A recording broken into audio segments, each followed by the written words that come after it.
Before we start, I want you to do something different today. Don't just listen. Don't just let this be background noise while you scroll on your phone. Close your eyes for a moment and imagine this situation very clearly. You are watching a movie in English and you understand almost everything. You don't need subtitles anymore. You feel proud.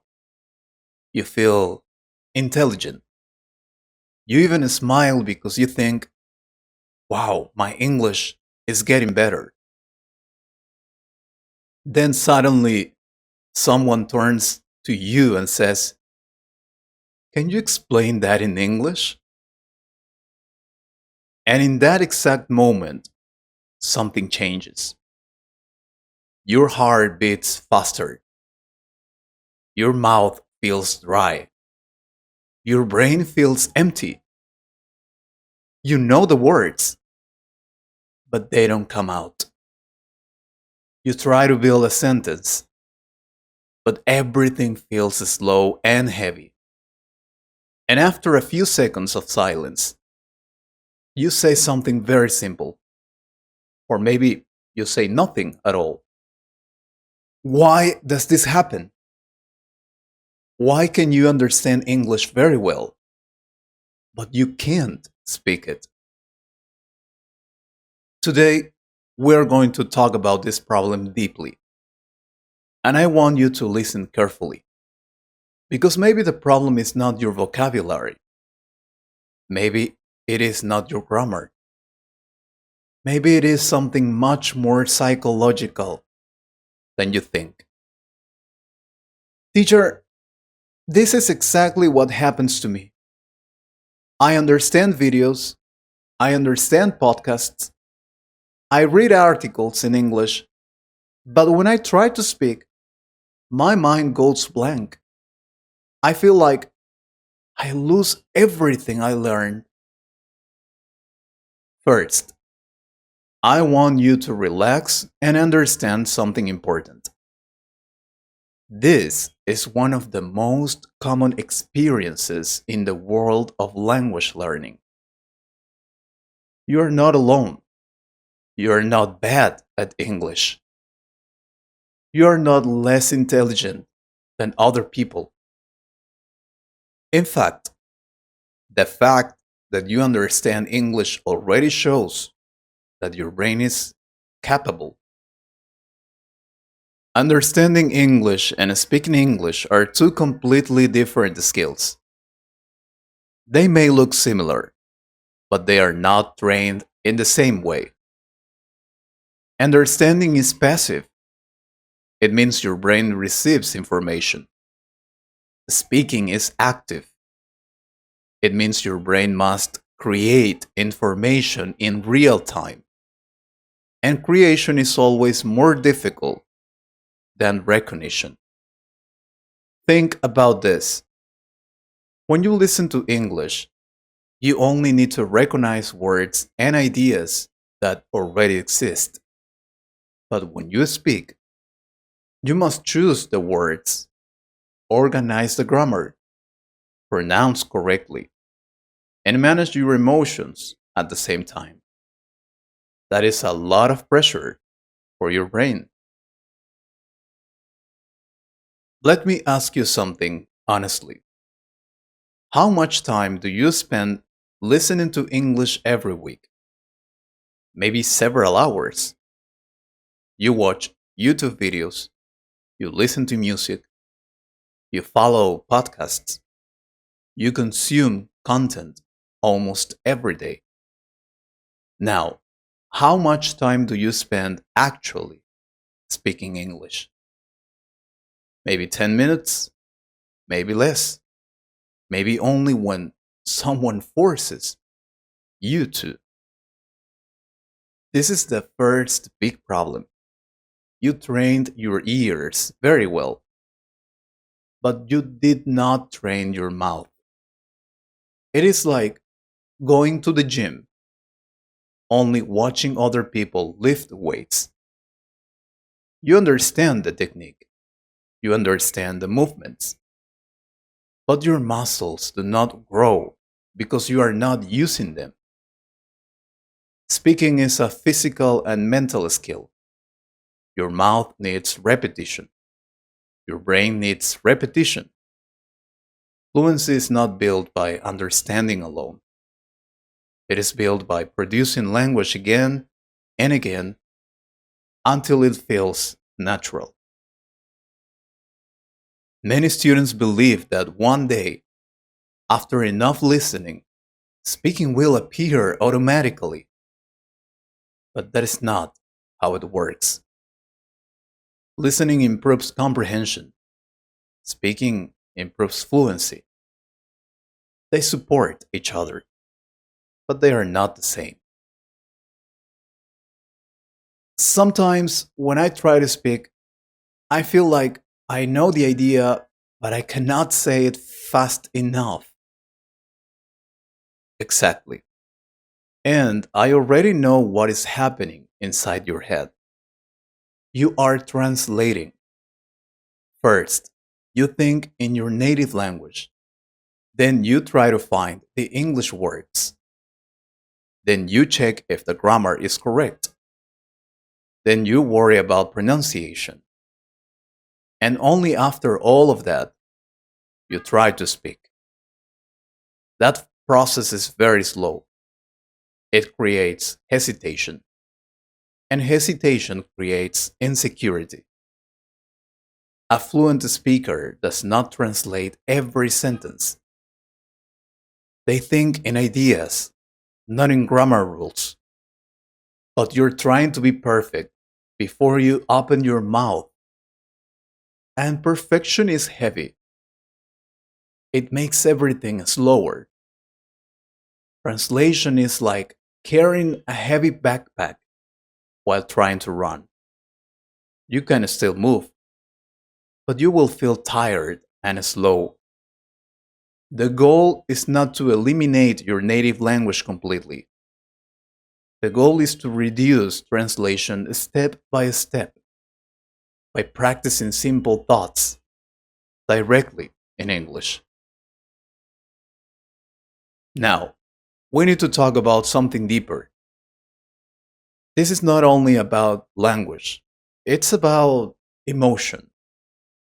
When you speak English in front of someone, what do you feel? I feel nervous. I feel like they are judging me. Exactly. And when you feel judged, your brain goes into protection mode. It stops focusing on creativity and it starts focusing on survival. Your body reacts as if you are in danger. Your heart beats faster. Your breathing changes and your mind becomes less flexible. Language needs flexibility. You need freedom to make mistakes. But fear does not allow that freedom. Many students think they cannot speak because they lack vocabulary.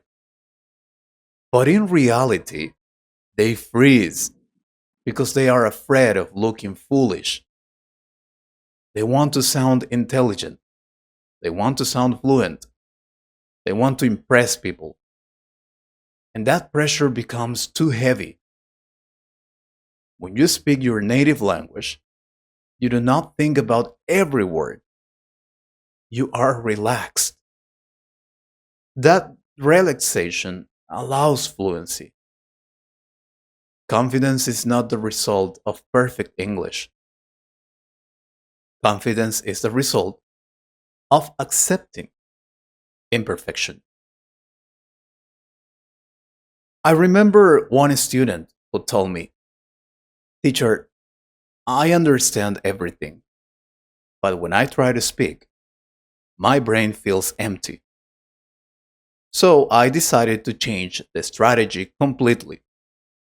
For 1 week, I told him that I would not correct his grammar. I would not interrupt him. I could not even react to his mistakes. I only wanted him to speak freely. At first, he spoke slowly and very simple. His sentences were basic, but something interesting happened after a few days. He stopped apologizing before speaking. He stopped saying, "Sorry for my English." He began to speak more naturally because he was no longer fighting against fear. The problem was not knowledge, the problem was psychological resistance. And once that resistance became smaller, fluency started to grow. So, here is the truth that many people do not want to hear. If you understand English but cannot speak, it does not mean you need more courses. It doesn't mean you need more grammar books. It means you need more speaking practice in a safe environment and less emotional pressure. Fluency is built with repetition and emotional safety. If you repeat speaking often, your brain adapts. If you feel safe while speaking, your brain relaxes. And when your brain relaxes, words come more easily. You don't need to be perfect to speak. You need to speak to become better. Now, I will explain why listening too much can actually delay your speaking, how your comfort zone is trapping you, and the exact system you can use to break this barrier step by step. This conversation is just beginning. Now, I want to talk about something that may surprise you. Listening too much can become a comfort zone. Yes, you heard that correctly. Listening is safe. When you listen, nobody judges you, nobody interrupts you, nobody corrects you. You can feel intelligent and comfortable because you understand. But comfort is dangerous for growth. Many students stay in the listening stage for years because it feels productive. They think, if I understand more, I will speak better. But that is not completely true. Understanding improves knowledge, speaking improves performance, and performance only improves when there is some discomfort. When you avoid speaking because it feels uncomfortable, you are training your brain to escape pressure. Every time you choose listening instead of speaking, you are reinforcing that habit. Your brain learns speaking is stressful, listening is safe. So, what does your brain prefer? Safety. If you want to break this barrier, you must make speaking normal. Not special, not scary, not a big event, just normal. Sometimes when someone asks me something in English, I understand the question, but I cannot answer fast. Why does my brain freeze? Freezing happens because your brain is overload. When you are speaking in a second language, your brain is doing many tasks at the same time. It is thinking about vocabulary, grammar, pronunciation, and also about how to look to other people. That is too much pressure for one moment. Your brain works better when it feels relaxed and familiar with the situation. If speaking English only happens once in a while, your brain sees it as something unusual and stressful. But if you speak English every day, even alone, your brain starts to see it as normal. Repetition reduces stress. Familiarity reduces fear. When something becomes familiar, your brain does not panic. That is why daily short speaking practice is more powerful than one long conversation per week. Now, let me give you something practical and simple. I call this the repetition method. Choose one small topic every day. For example, my morning routine or what I did yesterday. Speak about that topic for 2 or 3 minutes. Record yourself. Do not stop if you make mistakes. Just continue speaking. The next day, speak about the same topic again. You will notice something interesting. The second time is easier. The third time is even easier. Why? Because your brain is no longer building sentences from zero. It is remembering patterns. Fluency is not about inventing new sentences all the time. It is about mastering common patterns and using them naturally. Repetition creates automatic responses. Automatic responses create speed, and speed creates confidence.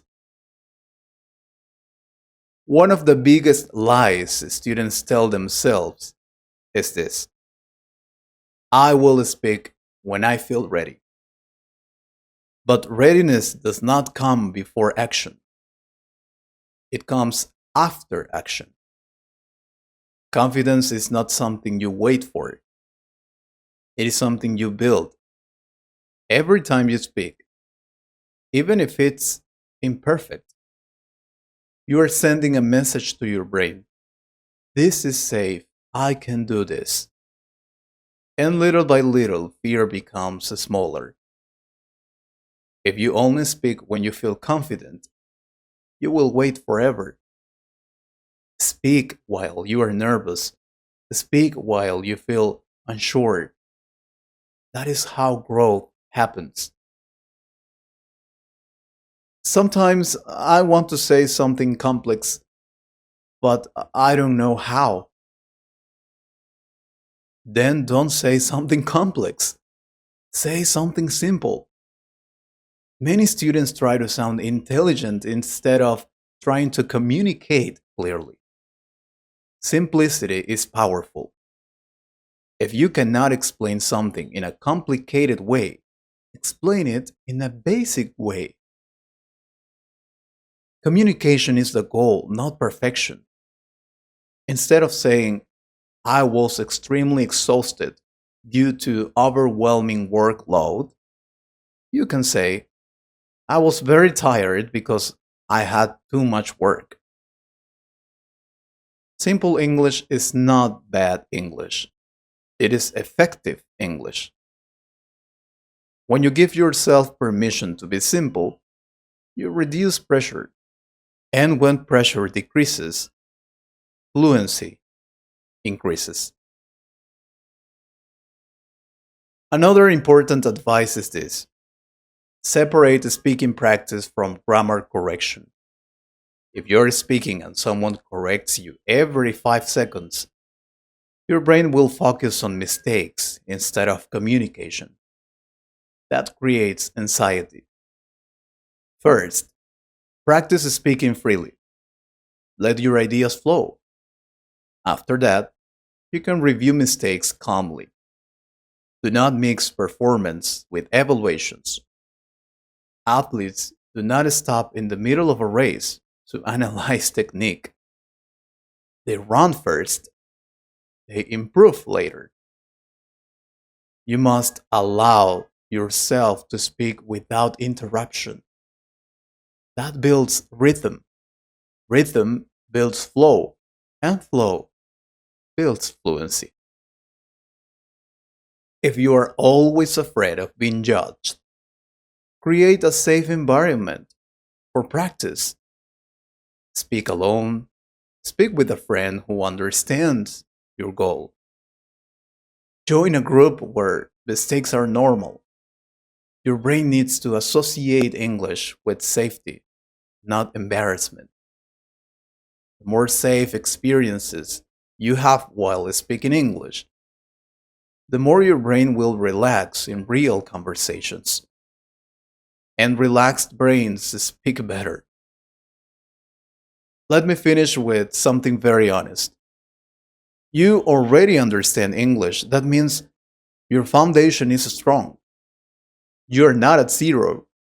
You are not a beginner. You are someone who needs activation, not more information. Stop consuming so much and start producing more. Even 5 minutes of daily speaking can change your progress completely. Do not wait for the perfect vocabulary. Do not wait for the perfect accent. Do not wait for the perfect moment. Speak imperfectly today so you can speak confidently tomorrow. So the solution is not more studying, it is more speaking. Exactly. Speak more than you study, produce more than you consume. That is how you break the barrier. This was why you understand English but can't speak. And remember, fluency is not built in silence, it is built in courage.